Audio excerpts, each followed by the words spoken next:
신앙 고백 우리 하겠습니다. 나는 전능하신 아버지 하나님 천지의 창조주를 믿습니다. 나는 그의 유일하신 아들 우리 주 예수 그리스도를 믿습니다. 그는 성령으로 잉태되어 동정녀 마리아에게서 나시고 본디오 빌라도에게 고난을 받아 십자가에 못 박혀 죽으시고 장사된 지 사흘 만에 죽은 자 가운데서 다시 살아나셨으며 하늘에 오르시어 전능하신 아버지 하나님 우편에 앉아 계시다가 거기로부터 살아있는 자와 죽은 자를 심판하러 오십니다. 나는 성령을 믿으며 거룩한 공교회와 성도의 교제와 죄를 용서받는 것과 몸의 부활과 영생을 믿습니다. 아멘. 263장 부르시죠.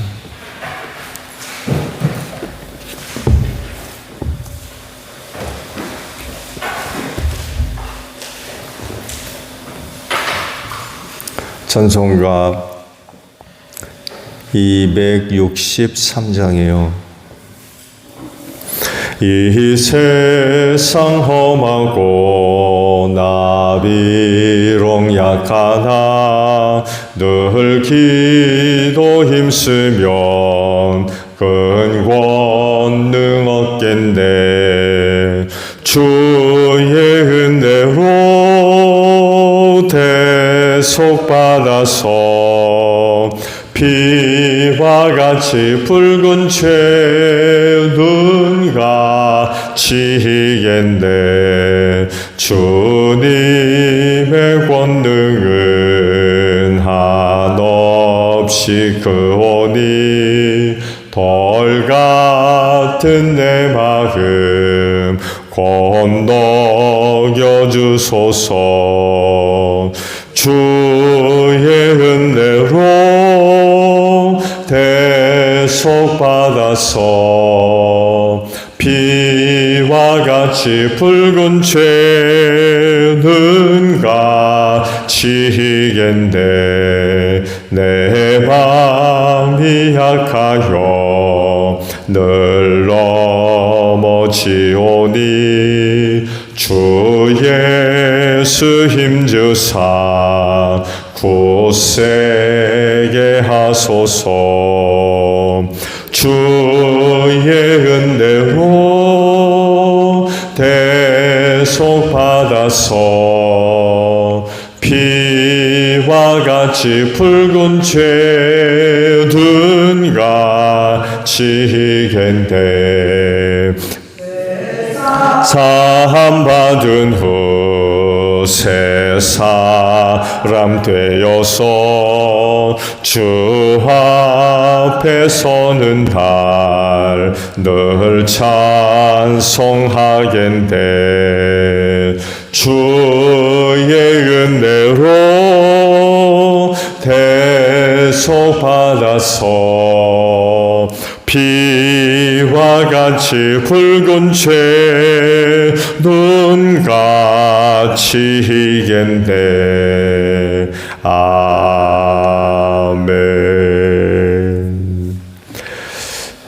말씀을 봅니다. 로마서 6장에 있는 말씀이에요. 1절에서 7절까지 있는 말씀을 봅니다. 로마서 6장 1절로 7절에요. 그러면 우리가 무엇이라고 말을 해야 하겠습니까?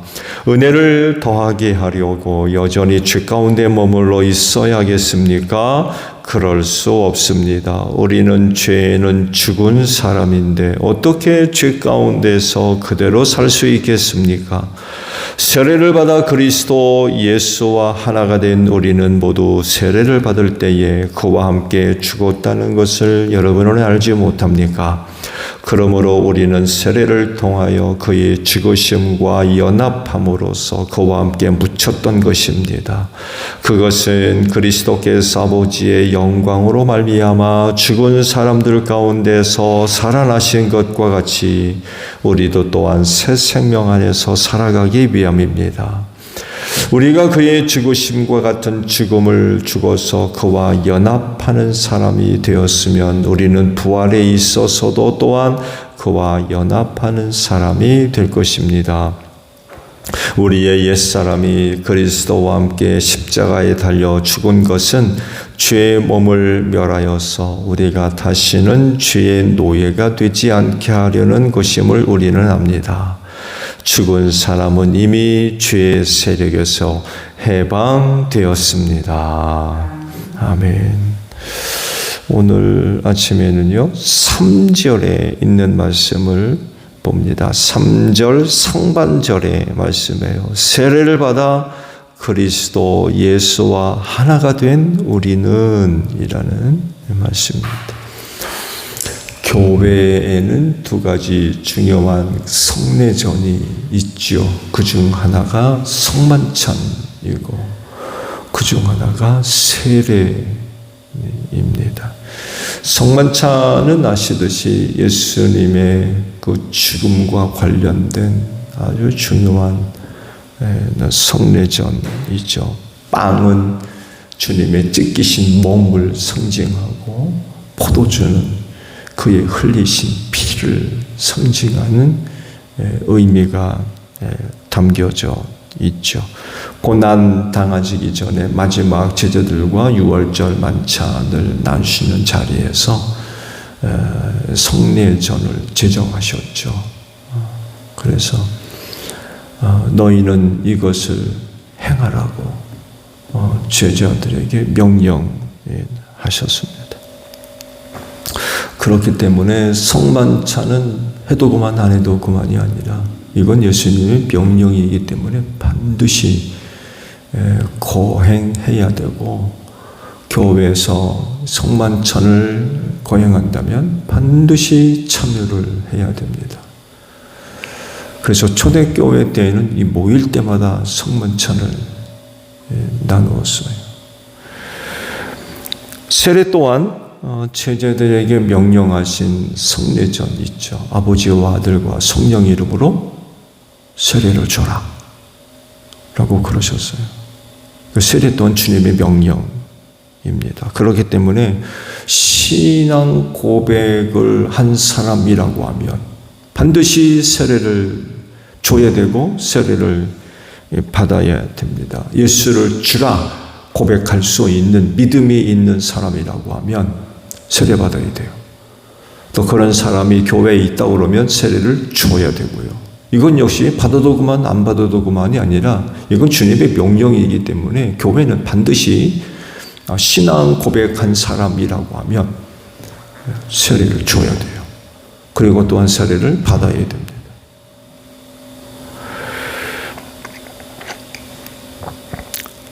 그런데 이제 성만찬과 세례를 오해하고 또 별로 중요하게 여기지 않으려고 하는 그런 사람들도 있어요.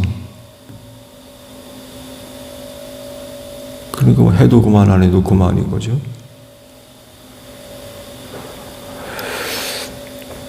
이런 사람들이 반드시 알아야 될 것 하나는요, 그건 명백한 죄입니다. 말씀에 불순종하는 거잖아요. 반드시 성만찬을 거행하라고 명령하셨고 반드시 세례를 주라고 말씀을 하셨는데 안 한다거나 참여를 안 한다는 건 그건 말씀에 불순종하는 건데, 여러분 그게 죄 아니고 뭐예요? 이건 명백한 죄 짓는 겁니다. 그래서 성만찬이 있다 그러면 반드시 참여해야 되고요.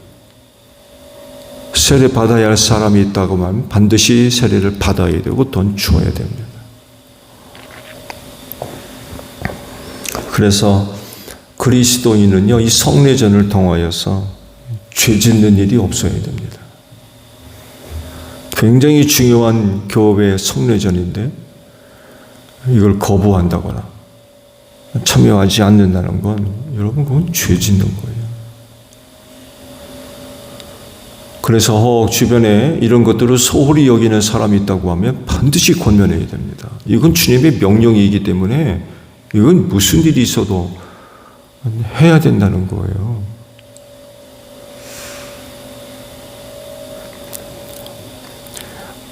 오늘 주신 말씀은 그 세례와 관련된 말씀을 하고 계시죠. 이 세례가 영적으로 어떤 의미가 있는 건지, 특히 속죄함 또 의를 얻는 데 있어서 이 세례가 갖고 있는 영적인 의미를 사도 바울이 쭉 설명을 하고 있죠. 세례는 단순히 물속에 들어가다 나온다든지 아니면 약식으로 머리에 물을 뿌린다든지 이런 수준이 아니에요. 세례는 영적인 의미가 포함되어져 있습니다. 그걸 사도 바울이 이렇게 설명해요. 예수와 하나 되는 거다. 그건 예수와 하나 되는 거다. 그러면 세례가 중요한 겁니까? 그렇지 않은 겁니까? 그거 해도 그만입니까? 안 해도 그만입니까? 예수를 믿는 사람들에게 있어서 세례가 이런 의미가 있다고 하면 그 세례는 중요하게 여겨져야 돼요. 왜? 예수와 하나 되게 하는 것이기 때문에 그렇습니다.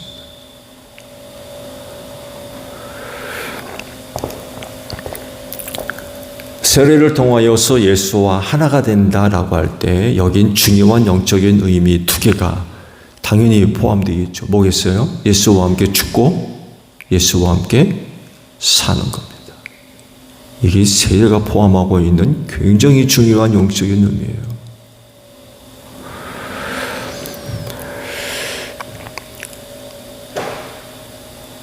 세례가 이런 중요한 의미들을 담고 있기 때문에 세례는 또한 거듭남과 구원받음의 증거이기도 합니다. 그럼 세례 받아야 됩니까? 안 받아야 됩니까? 사람이 거듭나지 아니하면 하나님 나라에 들어갈 수 없다.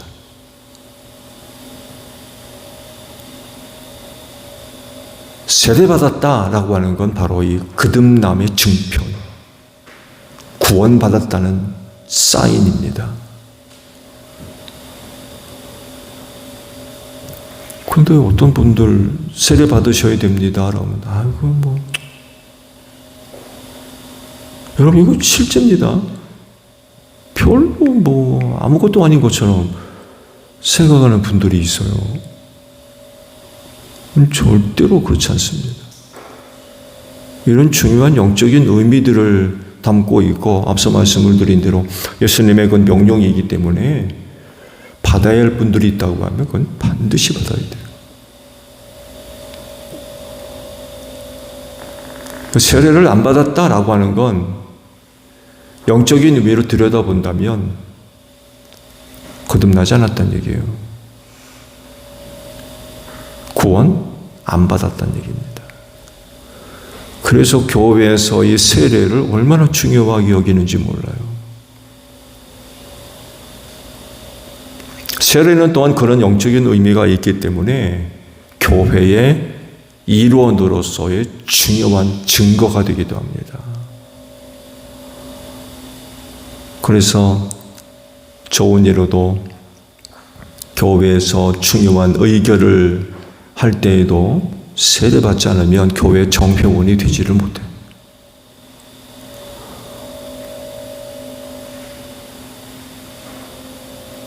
그래서 교회에서 요구되고 있는 행정적인 모든 절차에도 반드시 이 세례를 찾습니다. 요구하고. 그래서 행정문서를 뗄 때에도 주민등록번호와 같이 세례 날짜를 붙습니다.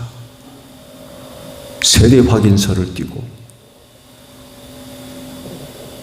이게 확증이 안 되면 교회 어떤 행정 절차도 보류입니다. 보류. 그리고 그렇기 때문에 아무한테나 또 띄워줄 수 없고요.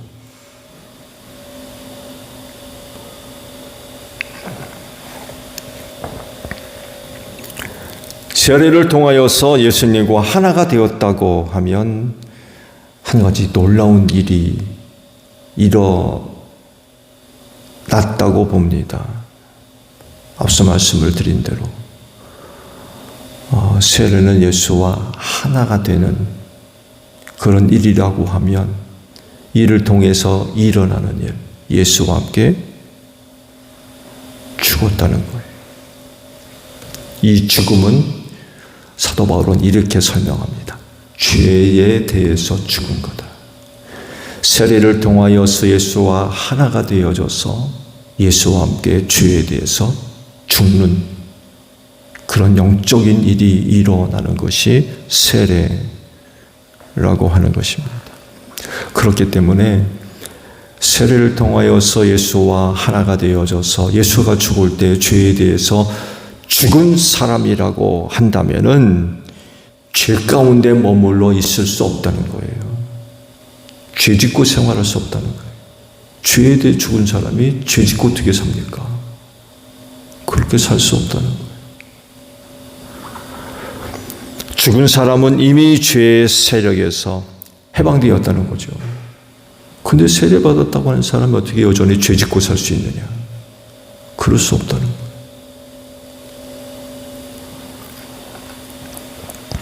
그렇기 때문에 다른 사람은 몰라도 그리스도인은 죄에 대해서 분명한 그런 그 자세가 있어져야 됩니다. 즉, 죄를 용납하는 그런 그 모습들이 있어서는 안 돼요. 죄를 허용하는 거죠.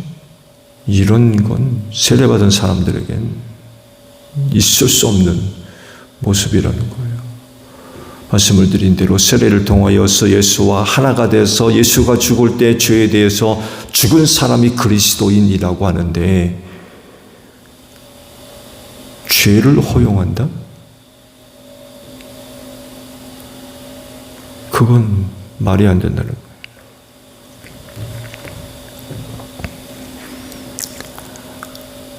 세례를 통하여서 예수와 하나가 되었다 라고 하는 건 굉장히 중요한 영적인 의미들을 포함하고 있기 때문에 세례받은 사람들은 죄를 허용하는, 여전히 죄 가운데 있는 이런 생활을 하면 안 된다는 거죠.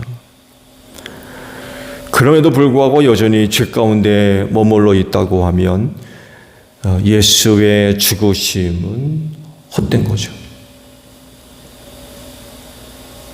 헛된 거예요. 왜? 죄에 대해서 세례를 받음으로 말미암아 예수와 한 몸이 돼서 예수가 죽을 때 함께 죽는 이런 사람이 세례받은 사람인데, 그럼에도 불구하고 죄가 허용이 되고 용납이 되는 이런 그 생활을 하는 사람이라고 한다면 예수 혼자 죽은 거예요. 예수와 같이 죽은 게 아니에요. 예수만 혼자 죽었어요.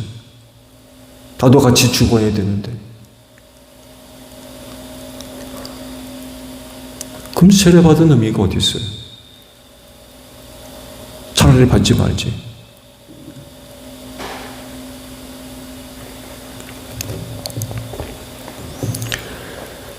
세례받은 사람이 여전히 죄 가운데 있다고 하면 세례의 그런 영적인 의미는 무의미한 거죠.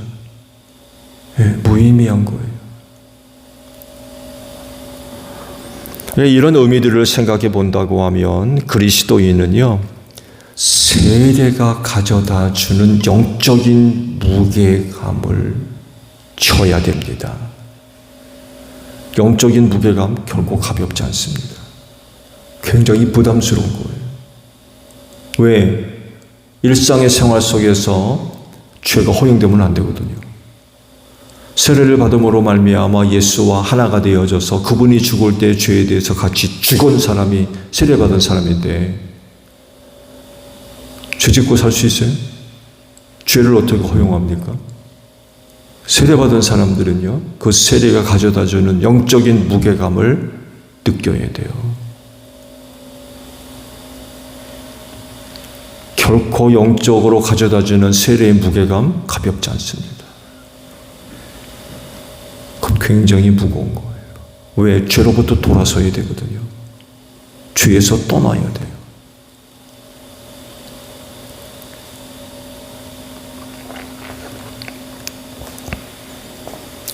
앞서 잠깐 말씀을 드렸습니다만에도 세례가 단순히 물속에 들어갔다 나오는 행사, 아니면 약식으로 머리에다 물을 들이붓는 어떤 퍼포먼스, 그런 수준인가요? 세례가?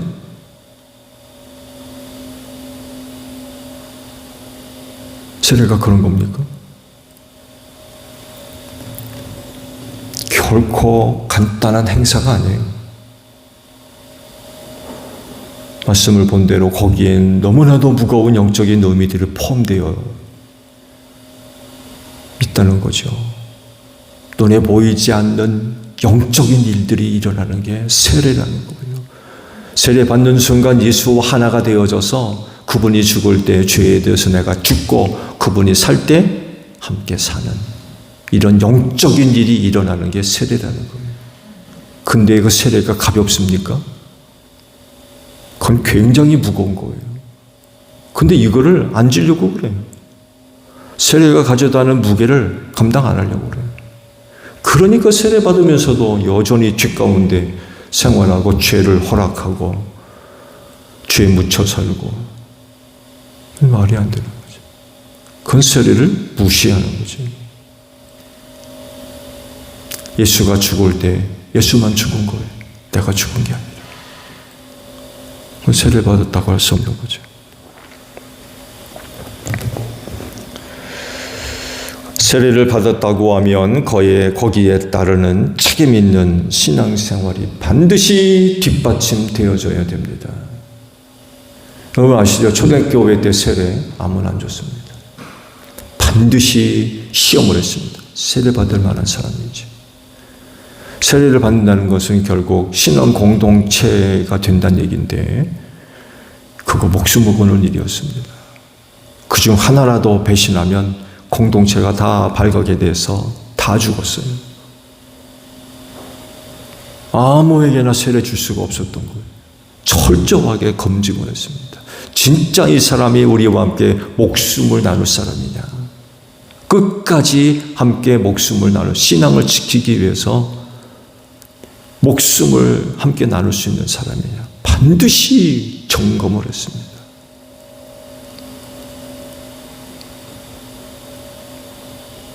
결코 가벼운 일이 아니었어요. 그런 거 생각하면 아무한테나 세례 주겠습니까? 나 세례 달라고 머리띠 밀어 넣을 수 있어요? 심심풀이 땅콩처럼? 세례는 그렇게 될 수가 없었던 거예요. 남이 받으니까 나도 받아요? 그건 초대교회 상황을 생각한다면 이런 일은 있을 수가 없는 거죠. 이 자칫 잘못했다간 신앙 공동 전체가 박살나니까. 그만큼 세례를 받는다, 세례를 준다라고 할 땐 거기에 따르는 책임이 주어지는 거예요. 그게 바로 영적인 무게감이라는 얘기예요. 끝까지 신앙을 고수할 수 있는, 나 하나 죽더라도 나와 함께하는 신앙의 공동체만큼은 살릴 수 있는, 아니면 다 함께 죽는, 이게 세례의 무게감인데 얼마나 무거운 겁니까? 그렇지 않아요? 근데 죄를 허용해요? 예수와 하나가 되는 그런 사건이 일어나는 건데, 그런 사람들이 죄를 허용하고 죄 가운데 살아가고 있고, 이 말도 안 되는 거죠.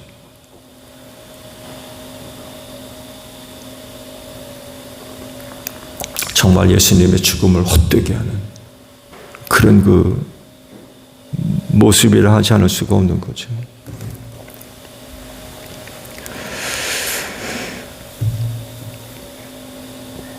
결국 세례를 받았다라고 하는 사람이 세례가 가져다주는 영적인 무게감을 감당하려 하지 않는, 회피하려 하는 이런 그 모습들은 결국 예수님과 하나 된 것을 깨뜨리는 그런 일이 되는 것이고, 더 나아가서 주님의 몸을 더럽히는 그런 것이 되어버려요.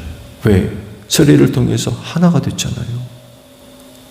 근데 죄 가운데 있으면 나만 죄로 더러워지는 게 아니라 나와 하나가 된 예수도 더럽히는 거예요.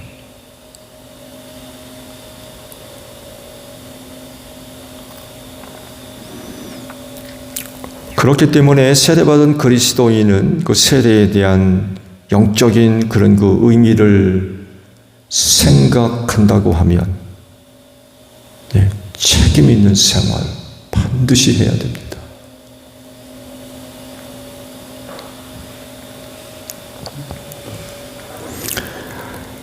예수님이 명하신 세례는 소중한 교회의 성례전이기 때문에 사실 그리스도인 말고는 누구도 이 세례를 지켜나갈 수 없어요. 여러분, 세상 사람들이 세례가 뭔지 알겠어요? 무슨 의미가 있는지 알겠습니까? 모르잖아요. 이 세례의 소중함을 지킬 수 있는 건 결국 교회 안에 있는 그리스도인 이외에는 없는 거죠. 그렇기 때문에 세례를 받아 예수님과 하나가 되어서 죄에 대해서 죽고 예수가 살 때 함께 사는 그런 그 은혜를 입은 그리스도인이라고 하면 책임 있는 삶의 모습, 곧 세례가 가져다주는 영적인 무게감을 감당해야 됩니다. 그게 뭐냐? 죄를 용납하거나 하는 일은 절대로 있으면 안 돼요. 당연히 담대하게 죄를 거부해야 되죠. 죄 거부해야 됩니다. 용납하면 안 돼요. 허락되면 안 됩니다. 어떤 위협이 있다 할지라도 거부되어져야 됩니다. 나 세례받은 사람입니다. 죄 짓고 살 수 없습니다. 담대하게 거절되어져야 돼요. 유혹이라면 당연히 물리쳐야 되겠죠. 그건 목숨 걸고 지켜야 될 것들입니다. 그만큼 세례가 중요하다는 거예요.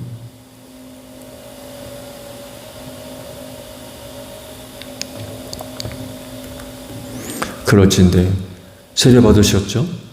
죄로부터 여러분 자신들을 잘 지켜나가는 여러분들이 되시기를 바랍니다. 주기도문 합니다. 하늘에 계신 우리 아버지, 아버지의 이름을 거룩하게 하시며 아버지의 나라가 오게 하시며 아버지의 뜻이 하늘에서와 같이 땅에서도 이루어지게 하소서. 오늘 우리에게 일용할 양식을 주시고 우리가 우리에게 잘못한 사람을 용서하여 준 것 같이 우리 죄를 용서하여 주시고 우리를 시험에 빠지지 않게 하시고 악에서 구하소서. 나라와 권능과 영광이 영원히 아버지의 것입니다. 아멘. 기도하겠습니다.